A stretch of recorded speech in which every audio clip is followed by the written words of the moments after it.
Hello everyone. Now the next topic is skedding of a vehicle on a road. Now what is that?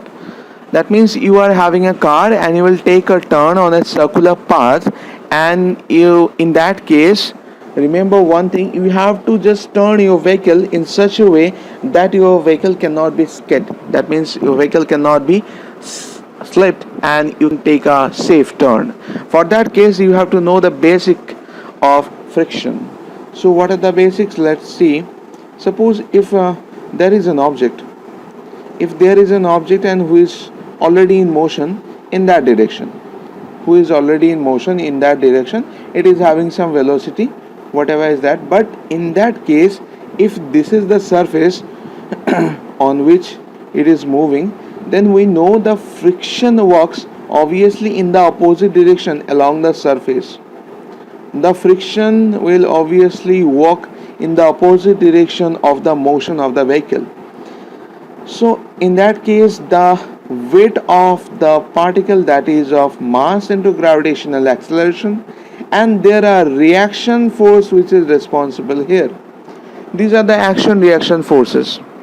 If every object in our earth is attracted by the earth's surface by some force, that is known as weight, right?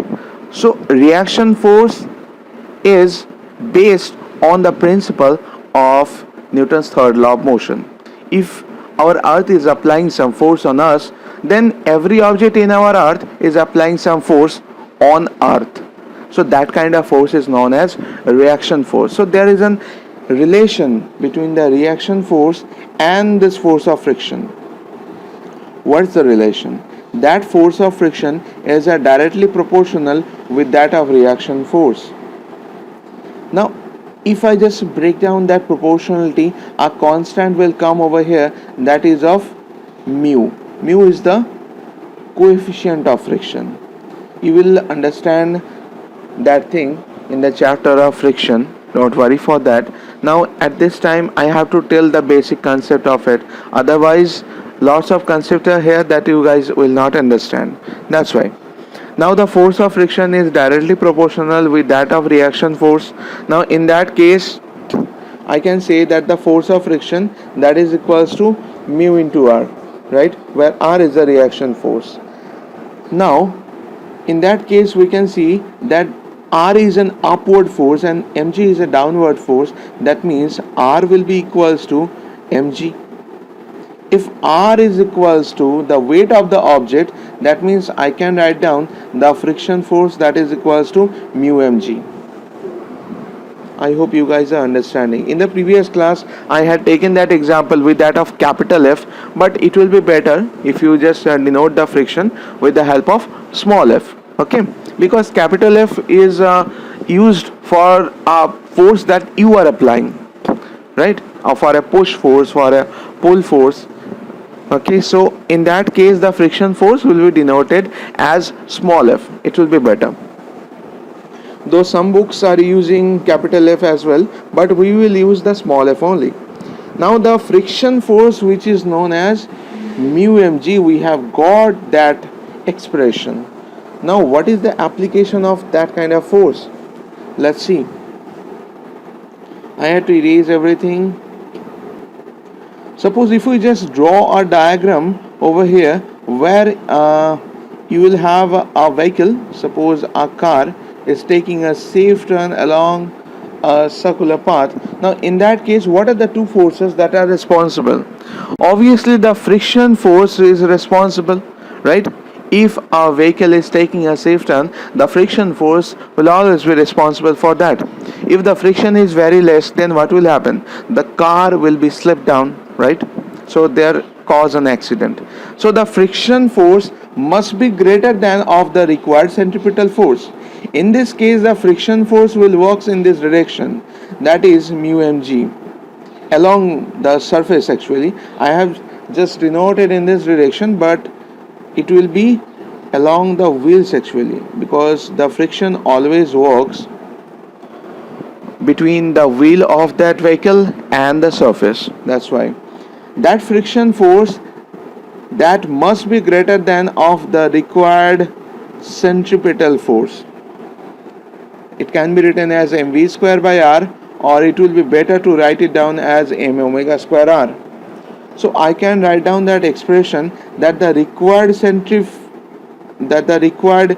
friction force that must be greater than equals to. So we can conclude that the friction force that must be greater equals to the required centripetal force, right?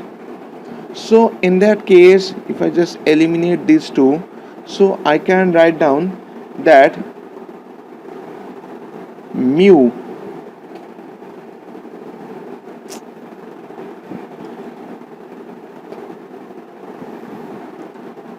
so in this case we can conclude that the friction force so in this case we can conclude that the friction force is obviously greater than of the required centripetal force. So if you eliminate these two, then the expression for V, that will be less or equals to under root of mu rg. If you just calculate that, I've just taken a step jump over here.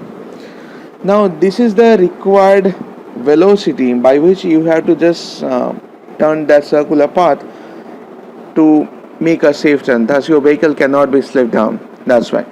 So just remember that expression, because it's so much of important, and some numericals are asked based on the application of this mathematical example. So velocity to take a safe turn that must be less or equals to under root of mu rg. This is the maximum speed by which your vehicle can take a turn on a circular path. Suppose which having a radius of r and the coefficient of friction between the road and the tire, that is equals to mu. Okay, I hope the concept here also is understandable for you people, that how the friction force is balanced by the required centripetal force in this case. Now if the friction force is less than the centripetal force, then your vehicle will obviously slip it down. That you have already seen that lots of accidents are caused when the vehicle was just turning that circular path, because they don't know what is the required velocity to take the safe turn. Okay, now at this point I'm just concluding that if you have any doubt, then just tell me. I will definitely give you the proper way to make it understand.